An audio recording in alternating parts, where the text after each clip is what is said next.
In this video, I'll start refraction of light.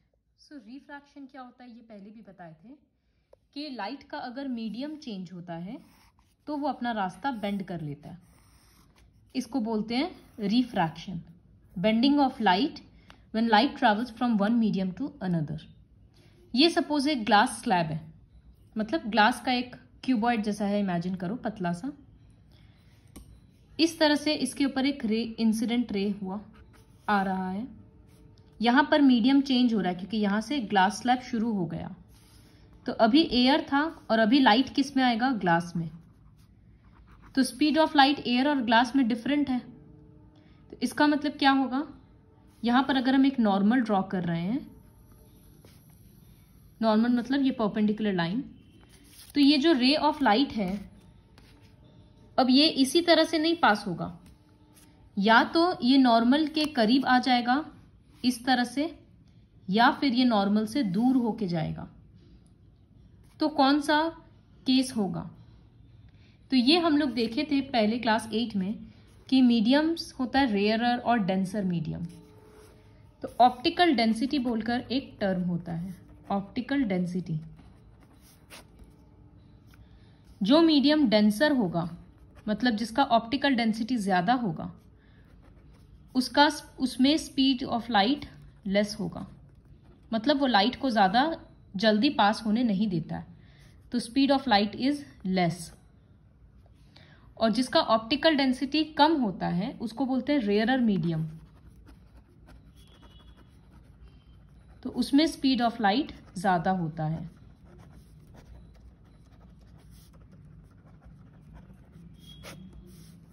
ये denser medium और rarer medium. ये जो ऑप्टिकल डेंसिटी है ना, ये वो मास बाय वॉल्यूम वाला नहीं है, इसी वजह से यहां पर वर्ड ऑप्टिकल लगा है। जैसे केरोसिन और वाटर, ये दो एग्जाम्पल लेते हैं। तो केरोसिन हम लोगों को क्या पता है, डेंसिटी में कम है, इसी वजह से वो पानी के ऊपर फ्लोट करता है। तो यहां पर डेंसिटी इज लेस और यहां डेंसिटी इज मोर, लेकिन केरोसिन का ऑप्टिकल डेंसिटी ज्यादा है पानी से, ऑप्टिकल डेंसिटी इज मोर, और यहां ऑप्टिकल डेंसिटी लेस है। इसका मतलब speed of light in water is more than that in kerosene. तो ये जो मास वाला डेंसिटी है और ये जो ऑप्टिकल डेंसिटी है, ये दोनों अलग अलग कंसेप्ट है। तो यहां पर हम लोग सिर्फ ऑप्टिकल डेंसिटी को कंसिडर करेंगे। जिसका ऑप्टिकल डेंसिटी ज्यादा होगा उसमें स्पीड ऑफ लाइट कम होगा, और जिसमें ऑप्टिकल डेंसिटी कम होगा उसमें स्पीड ऑफ लाइट ज्यादा होगा। तो अब इसका बेंडिंग से क्या लेना देना है, क्या रिलेशन है वो देखो। दो सिनेरियो है। सपोज यहां पर मीडियम चेंज हो रहा है, सपोज ये रेयरर मीडियम है और ये डेंसर मीडियम है। लाइट अगर रेयरर से डेंसर में आता है तो डेंसर में उसका स्पीड कम हो जाएगा, कम होने की वजह से वो नॉर्मल से पास होकर गुजरेगा। देखो उसको जाना कैसे चाहिए था, इधर से स्ट्रेट लाइन, लेकिन वो इस तरफ शिफ्ट हो गया। तो ये नॉर्मल है, नॉर्मल के तरफ आ गया। तो when light moves from rarer to denser it bends towards the normal. ये एक रूल है। और जब इसका ऑपोजिट होगा, इसका मतलब यहां से लाइट है, ये डेंसर मीडियम है और ये रेयरर मीडियम है। तो अब लाइट का बेंडिंग किस तरह से होगा, यहां पर एक नॉर्मल ड्रॉ करेंगे। इसको जाना चाहिए था कैसे, सीधा सीधा, लेकिन वो जाएगा कैसे, नॉर्मल से दूर हो जाएगा, इस तरह से निकलेगा। तो ये रे ऑफ लाइट इस तरफ शिफ्ट हो गया, अवे फ्रॉम द नॉर्मल। तो when ray of light moves from denser to rarer, it moves away from the normal. ये रूल स्टैंडर्ड 8 में पढ़ा हुआ है। इसी के बेसिस पे हम लोग ये ग्लास स्लैब वाला खत्म करेंगे। तो यहां पर एयर से ग्लास में आ रहा है, एयर रेयरर मीडियम है और ग्लास क्या है, डेंसर। तो रेयरर से डेंसर में आता है, ये याद रखा करो कि स्पीड ऑफ लाइट डेंसर में कम हो जाएगा तो वो धीरे होकर जाएगा, तो वो पास से जाएगा इस तरह से। यहां से यहां तक पूरा ग्लास है तो पूरा एक स्ट्रेट लाइन दे दिया। अब फिर वो ग्लास से जब बाहर आएगा तो उसका मीडियम दोबारा चेंज हो जा रहा है। वो क्या हो जा रहा है, ग्लास डेंसर है, अब वापस एयर में आ रहा है जो रेयरर है। तो फिर से यहां एक नॉर्मल ड्रॉ करेंगे। अब डेंसर से रेयरर में आ रहा है, तो क्या बताए थे, डेंसर से rarer, away from the normal. तो इसका मतलब ये रे ऑफ लाइट, ये जो नॉर्मल है इससे दूर होके जाएगा, मतलब ये रे ऑफ लाइट उधर हो जाएगा। अब कितना उधर होगा वो ऐसे कैसे भी मत ड्रॉ कर देना। देखो ये एक चीज है, ये जो शुरू में लाइन था ना इंसिडेंट रे, इसको डॉटेड डॉटेड से बढ़ाओ पूरा। तो अब जो यहां से रे ऑफ लाइट निकलेगा ना वो उससे पैरेलल होना चाहिए, तो इसीलिए हम ड्रॉ कर दिए। देखो ये जो रे निकल रहा था उसको एक्चुअली में ऐसे सीधा जाता, लेकिन वो दूर हो गया क्योंकि डेंसर से रेयरर में आ रहा है।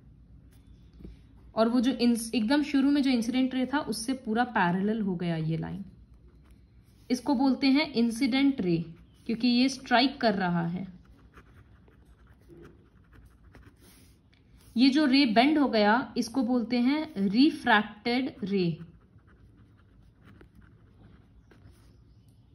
और ये जो फाइनली निकल कर आ रहा है इसको बोलते हैं एमर्जेंट रे।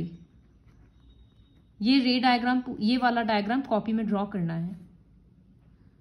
ये परपेंडिकुलर लाइंस को बोलते हैं नॉर्मल। ये जो पैरेलल ये हो गया ना, ये जो बीच का डिस्टेंस है इसको बोलते हैं लैटरल डिस्प्लेसमेंट। इससे पता चलता है कि लाइट कितना डिस्प्लेस हुआ है, कितना अपना जगह से हटा है। और ये पूरा डायग्राम किस चीज का है, refraction through a glass slab. एक ग्लास स्लैब अगर रखा जाएगा तो उससे किस तरह से रे बेंड हुआ हुआ दिखेगा।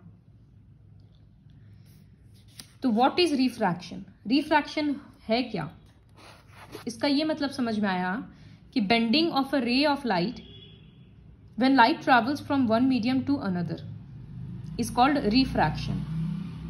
रिफ्रैक्शन का कॉज क्या है, इसका कारण ये है, light is refracted because speed of light in different media is different।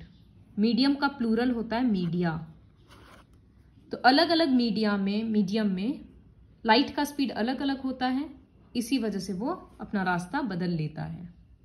ये हो गया डेफिनेशन और रीजन। ये ग्लास स्लैब का एक्सपेरिमेंट, यही एक्सपेरिमेंट बुक में दिया हुआ है, ये रे डायग्राम।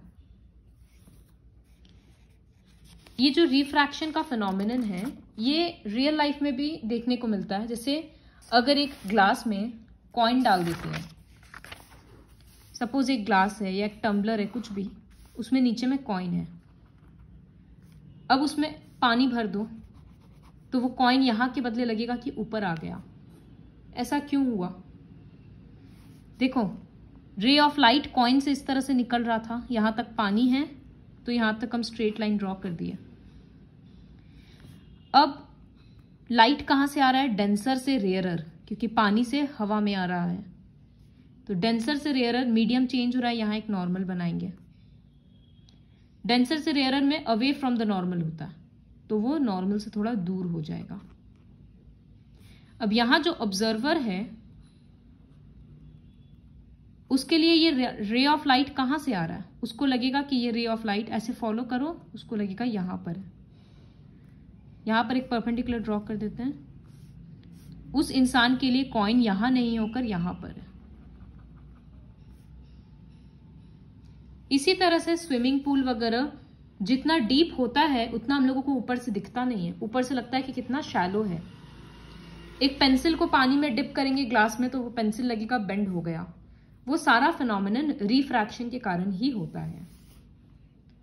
जैसे हम लोग रिफ्लेक्शन में लॉज पढ़े थे, वैसे रिफ्रैक्शन का भी 2 लॉ होता है। तो लॉज ऑफ रिफ्रैक्शन,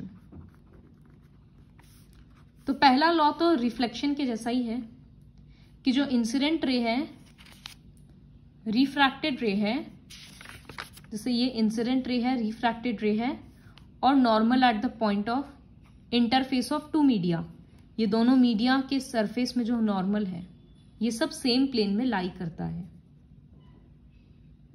तो ये एक लॉ है। दूसरा, रिफ्लेक्शन में क्या था कि एंगल ऑफ इंसिडेंस और एंगल ऑफ रिफ्लेक्शन दोनों इक्वल होता है, मतलब ये 30 है तो ये भी 30 होगा, लेकिन यहां ऐसा नहीं होता है। यहां होता है sine of i by sine of r equals to constant. उस कॉन्स्टेंट को बोलते हैं mu, and this law is called Snell's law. तो आई और आर क्या है? आई मतलब एंगल ऑफ इंसिडेंस और आर है एंगल ऑफ रिफ्रैक्शन। जैसे ये नॉर्मल है और ये इंसिडेंट रे है तो ये होगा आई, और ये रिफ्रैक्टेड रे है और ये नॉर्मल है तो ये होगा आर। तो दोनों का जब हम साइन के साथ वैल्यू निकालेंगे और डिवाइड करेंगे तो वो एक कांस्टेंट होगा for a given pair of media. ये बोलना जरूरी होता है। जैसे अभी हम इसमें क्या किए, एयर और ग्लास लिए, तो इसके लिए sine i by sine r करेंगे तो एक वैल्यू फिक्स्ड आएगा। उसी तरह से अगर हम एयर और वाटर करेंगे तो उसका वैल्यू अलग आएगा। तो इसका मतलब हर एक पेयर के लिए ये जो म्यू का वैल्यू है ये अलग अलग आता है, लेकिन for a fixed pair it is same. And also for a given colour of light, अगर हम ये एक्सपेरिमेंट येलो कलर से करेंगे तो एक अलग आएगा, रेड से करेंगे तो अलग आएगा। तो स्नेल्स लॉ का डेफिनेशन इस तरह से बोला जाता है, वर्ड टू वर्ड यही लिखना होगा कि ratio of sine of angle of incidence to the sine of angle of refraction. ये साइन ट्रिग्नोमेट्री वाला है, तो दोनों का रेशियो कांस्टेंट होता है for the light of a given colour and for a given pair of media. ये सिर्फ तभी एप्लीकेबल है जब आई का वैल्यू 0 to 90 के बीच में होगा। और ये जो कांस्टेंट वैल्यू है ना, इसको बोलते हैं refractive index of second medium with respect to 1। तो क्या है फिर से हम बताएंगे। तो अभी तक तो समझ में आया होगा कि ये दो लॉ है रिफ्रैक्शन का। अब ये जो टर्म है रिफ्रैक्टिव इंडेक्स, ये क्लास 8 में पढ़ा हुआ है। तो सपोज अभी हम जैसे ग्लास स्लैब वाला एक्सपेरिमेंट में दो मीडियम लिए थे, एयर और ग्लास, तो रिफ्रैक्टिव इंडेक्स को हम दो तरह से लिख सकते हैं। एक लिखते हैं N21, सपोज ये मेरा फर्स्ट मीडियम है और ये मेरा सेकेंड मीडियम है, तो हम लिख सकते हैं N21 या फिर N12। दोनों में डिफरेंस क्या है, इसको पढ़ेंगे refractive index of medium 2 with respect to 1, और इसको पढ़ेंगे refractive index of medium 1 with respect to 2। ये दोनों में डिफरेंस होता है। यहां पर हम लिख रहे हैं रिफ्रैक्टिव इंडेक्स को RI लिख दिए, refractive index of medium 2 with respect to WRT 1, और यहां refractive index of medium 1 with respect to 2। Basically ऊपर में एयर है या ग्लास है या ऊपर में मीडियम 1 है या 2 है, उसकी वजह से दोनों एक दूसरे का रेसिप्रोकल हो जाता है। फॉर्मूला वाइज समझाएंगे तो रिफ्रैक्टिव इंडेक्स N21 अगर कर रहे हैं, इसका मतलब refractive index of 2 with respect to 1,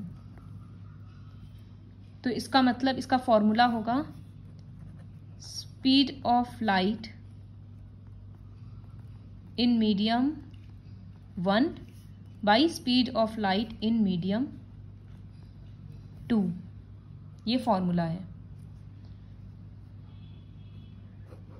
suppose ये पानी है और इसके ऊपर एक ग्लास स्लैब रखा हुआ है, समहाउ वो अटकाया हुआ है वहां पर। तो ये ग्लास है और ये वाटर है।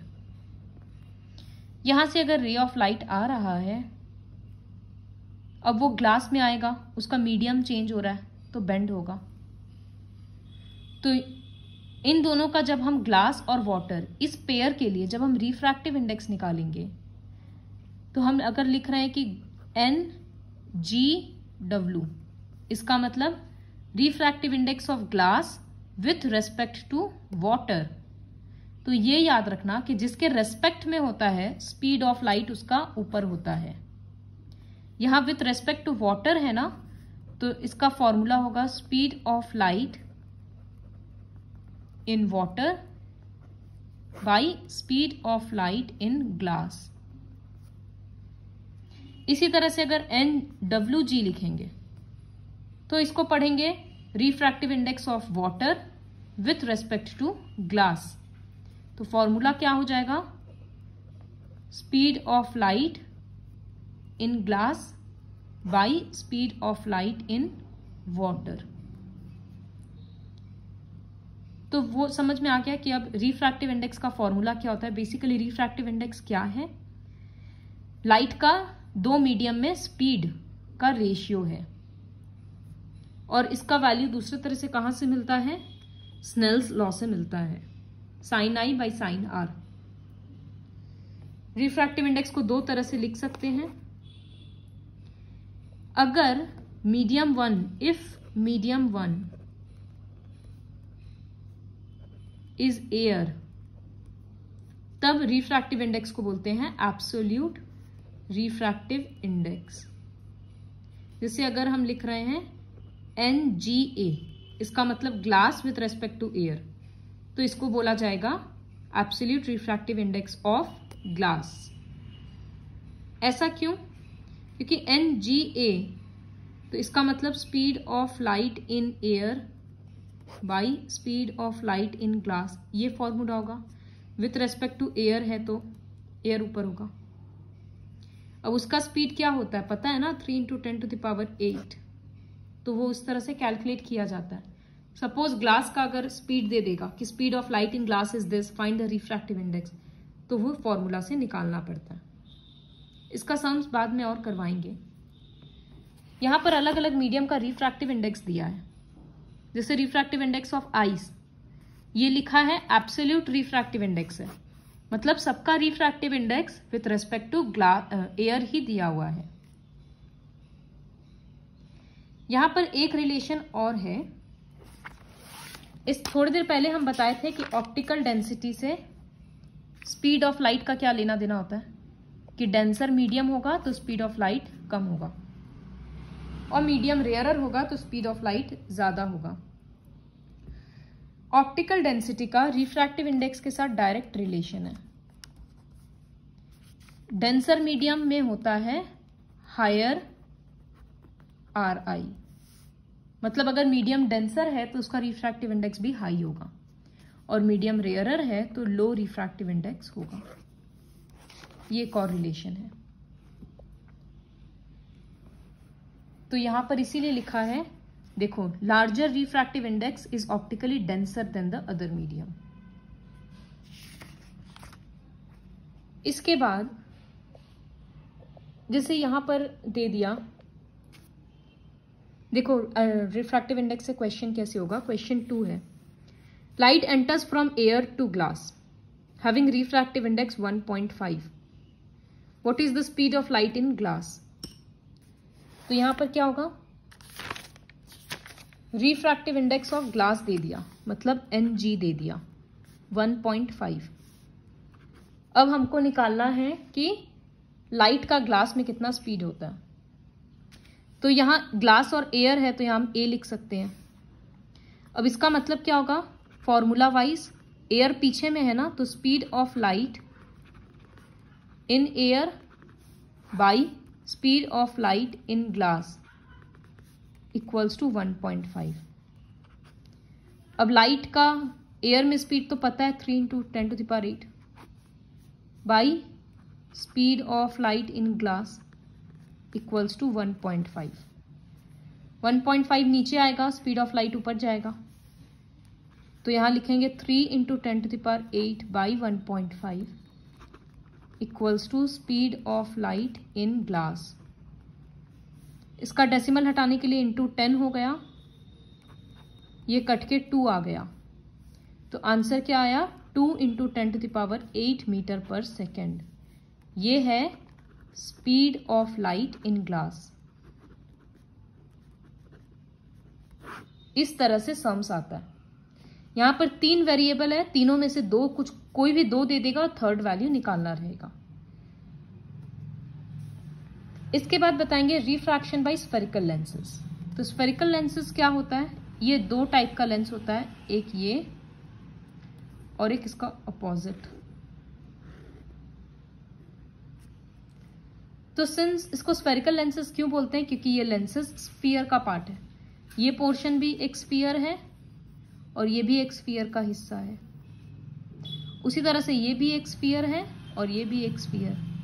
तो इसी वजह से इन सब लेंसेज को स्फेरिकल लेंसेज बोलते हैं। इस लेंस को बोलते हैं कन्वेक्स लेंस। लास्ट क्लास में मिरर पढ़ाए थे, तो वो कन्वेक्स मिरर इस तरह का होता था, बाहर में शाइनी सरफेस, तो ये बाहर में जो निकला हुआ रहता है इसको बोलते हैं कन्वेक्स लेंस। दूसरा नाम ये भी है कि कन्वर्जिंग लेंस, क्यों है वो रे डायग्राम में समझ में आएगा। और इसको बोलते हैं कनकेव लेंस या फिर डाइवर्जिंग लेंस। अब कुछ कुछ टर्म्स देखो, जैसे हम लोग कनकेव मिरर के लिए देखे थे या कन्वेक्स मिरर के लिए पोल होता है, सेंटर ऑफ कर्वेचर होता है, फोकस होता है। तो ठीक उसी तरह से एक कन्वेक्स लेंस में क्या क्या होता है, लेंस का जो एकदम मिडिल वाला हिस्सा होता है, एक लेंस ड्रॉ करके इस तरह से ड्रॉ करो, बीच में लाइन, और लेंस को इक्वली लाइन से डिवाइड भी कर दो। तो ये जो एकदम सेंटर वाला हिस्सा होता है ना, इसको बोलते हैं ओ, विच इज ऑप्टिकल सेंटर। तो एक डेफिनेशन है ऑप्टिकल सेंटर। इसी तरह से इसके लिए भी होता है, थोड़ा सा टेढ़ा हो गया लेंस, तो ये होगा ओ। उसके बाद क्या होगा, ये एक सेंटर है ना, इस तरह से ये एक सर्कल है, तो उस सर्कल का एक सेंटर होगा, और उसी तरह से ये भी एक सर्कल है, उसका भी सेंटर होगा। दोनों इक्वल डिस्टेंस पे देना, जैसे ये 3 पे है तो ये भी 3 पे रहेगा। फिर हम लोग मिरर में क्या करते थे, जैसे ये मिरर है, यहाँ P C और दोनों के बीच में F देते थे, तो ठीक वैसे ही यहाँ पर O और इसको दोनों के बीच का डिस्टेंस को F देंगे और यहाँ भी F देंगे। 2 F है ना, तो यहाँ लिख देंगे F1 F2। मिरर में C लिखते थे ना, इसके बदले यहाँ लिखेंगे 2F1 2F2, क्योंकि ये फोकल लेंथ का डबल है सीधे, इस वजह से।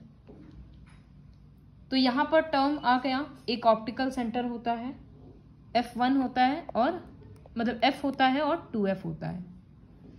उसी तरह से इसके लिए भी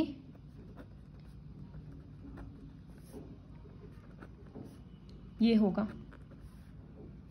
इस लाइन को क्या बोलते हैं, प्रिंसिपल एक्सिस, ये पता है। अब अगर इसका रे डायग्राम देखेंगे, और व्हाट इज फोकल लेंथ, यहां पर भी वही होगा, distance between optical centre and focus, उसको फोकल लेंथ बोलते हैं। अगर इसका कुछ रे डायग्राम्स का रूल्स देखें तो वो किस तरह से होता है, सब कुछ मिरर के जैसा ही है कि अगर एक लाइन पैरेलल है प्रिंसिपल एक्सिस से, तो मिरर में क्या होता था, लेफ्ट साइड का लाइन लेफ्ट साइड में रह जाएगा, क्योंकि वो अंदर नहीं घुस सकता है। लेकिन लेंस में क्या है, ये तो ट्रांसपेरेंट मीडियम है ना, तो ये तो पार हो जाएगा। लेकिन बेंड क्यों हो रहा है, क्योंकि ये एयर है, फिर ग्लास में आ रहा है, फिर एयर में आ रहा है, तो इस वजह से रे ऑफ लाइट बेंड होगा।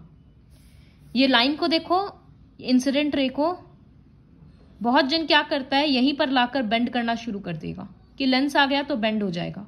ऐसा नहीं होता है, एकदम वो मिडिल वाला हिस्सा तक स्ट्रेट लाया जाता है, उसके बाद बेंडिंग होगा। तो a line parallel to principal axis will pass through focus, तो वो F2 से जाएगा। अब इसमें क्या होगा, अगर कोई लाइन पैरेलल है तो वो देखो मिडिल तक ड्रॉ किए।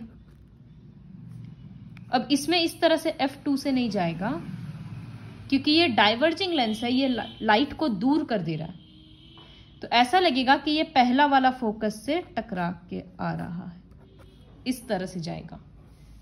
राइट साइड में तो लाइन निकलेगा ही क्योंकि ट्रांसपेरेंट मीडियम है, लेकिन ऐसा लगेगा कि वो पहला वाला फोकस से आ रहा है, ये डिफरेंस रहता है। तो ये समझ में आया कि दोनों में फोकस से ही पार हुआ, लेकिन इसमें डाइवर्ज हो गया, तो ऐसा लग रहा है कि वो फर्स्ट फोकस से पार हो रहा है। तो ये एक रूल था। फिर दूसरा रूल है कि अगर कोई लाइन फोकस पे इंसिडेंट होगा तो after reflection it will pass through, it will become parallel to principal axis.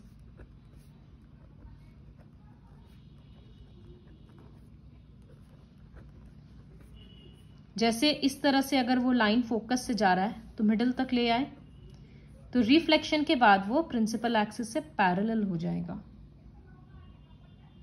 ठीक उसी तरह से कनकेव मिरर के लिए अगर वो पैरेलल फोकस से इस तरह से गया, सॉरी पीछे दिखाते हैं,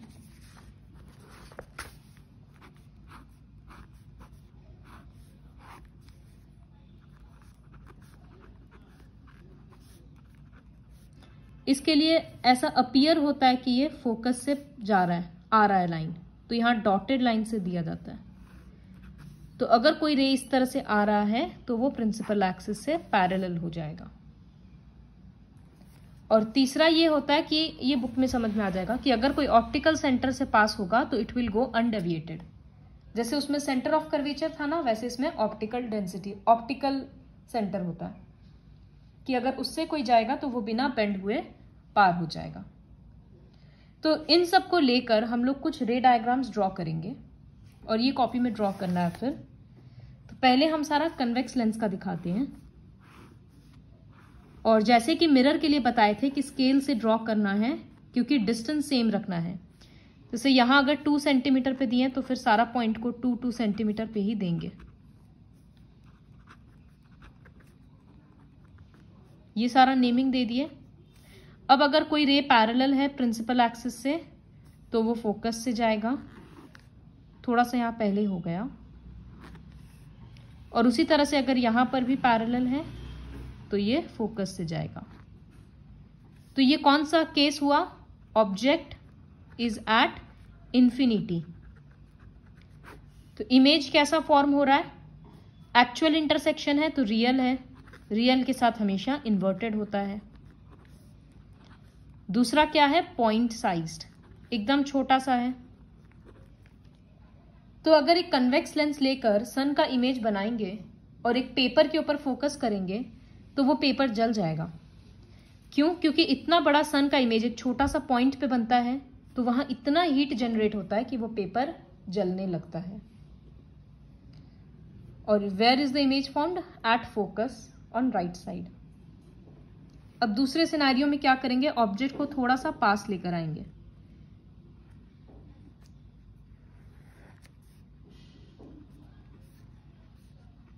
ये डिस्टेंस हम रफली अभी कर रहे हैं थोड़ा। तो ऑब्जेक्ट पहले इंफिनिटी में था, अब सेकंड फोकस के थोड़ा सा पहले रहेगा।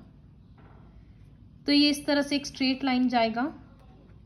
रिफ्लेक्शन के बाद क्या होगा? वो रिफ्रैक्शन के बाद सॉरी फोकस से पार हो जाएगा। और उसके बाद दूसरा रे चाहिए तो वो ऑप्टिकल सेंटर को यूज करेंगे। तो इस तरह से ऑप्टिकल सेंटर से जाएगा तो इट विल पास अनडेविएटेड। तो वो यहां पर फॉर्म हो रहा है। उल्टा देंगे क्योंकि रियल है तो इन्वर्टेड रहेगा। तो इसका फीचर्स क्या हो रहा है? Real and inverted. Where is it formed? Between focus and second, between F and 2f। और साइज होगा छोटा, स्मॉल, डिमिनिश्ड। इसके बाद थर्ड केस, इस बार एग्जैक्टली 2f पे करेंगे। तो इसको थोड़ा ध्यान से करना है क्योंकि एग्जैक्टली 2f पे बनाने से इमेज भी 2f पे ही आएगा, जैसे कि C पे होता था। एट C पे बना ऑब्जेक्ट रहता था तो C पे ही इमेज आता था। तो इसमें डिस्टेंस बहुत इंपॉर्टेंट है, नहीं तो फिर 2f पे बनेगा नहीं। सपोज ये ऑब्जेक्ट है, यहां से रे ऑफ लाइट आया तो it will pass through focus. और एक दूसरा लेंगे जो ऑप्टिकल सेंटर से जाएगा। स्केल से करने से बेटर होगा। तो वो यहां पर फॉर्म हो रहा है। तो इसका फीचर्स क्या होगा? Real and inverted. Same size होता है, जैसे सी के लिए होता है ना सेम साइज, वैसे यहां भी सेम साइज होता है। और at 2f, image is formed at 2f। तो पहले क्या था, एकदम छोटा सा था, फिर थोड़ा सा बड़ा हुआ, अब सेम साइज का आया। अब 2f और f के बीच में लाएंगे तो इमेज और दूर चला जाएगा और बड़ा फॉर्म होगा, तो एनलार्ज्ड आएगा। फिर जैसे मिरर के लिए था ना कि फोकस पे रहने से इन्फिनिटी में फॉर्म होता था, ठीक इसमें भी वैसे ही है। तो बिटवीन 2 एंड f वाला हम स्किप कर रहे हैं, तुम लोगों को ड्रॉ करना है खुद से। हम दिखा रहे हैं एट f पे कैसा बनता है।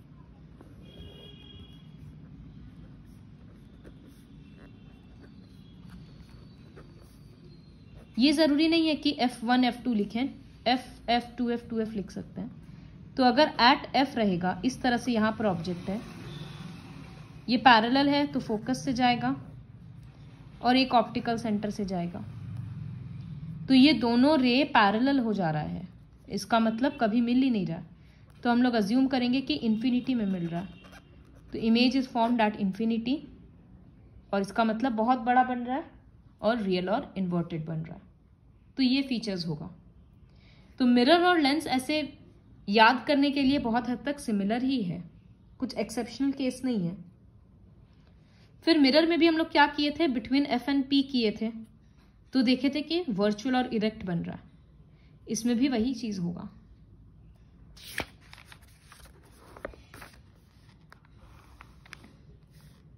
सॉरी वेट,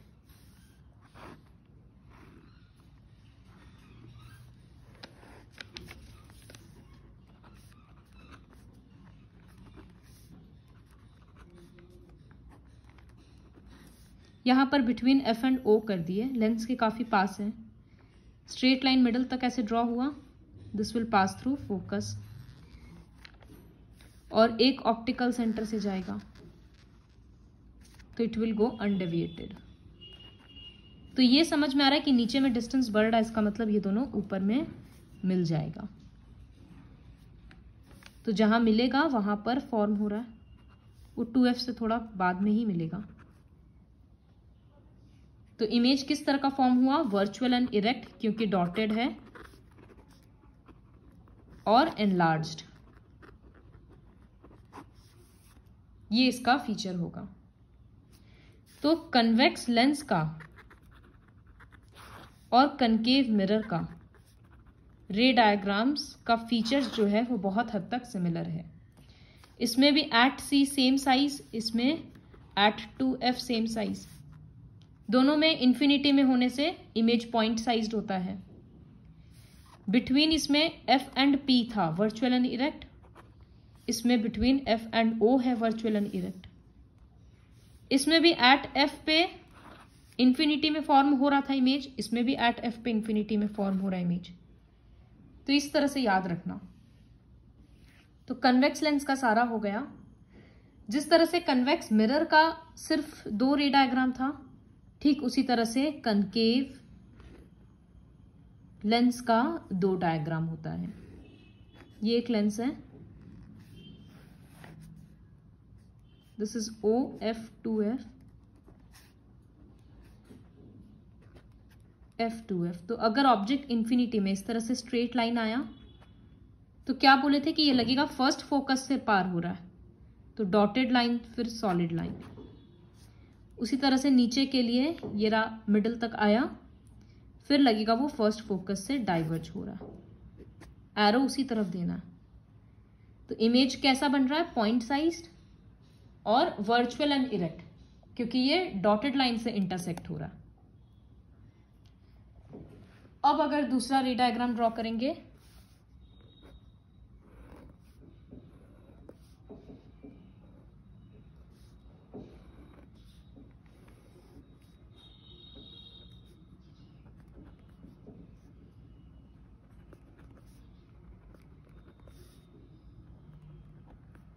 ऑब्जेक्ट को कहीं पर भी रखो, हम सपोज यहां रख रहे हैं, सब में सेम ही इमेज फॉर्म होगा।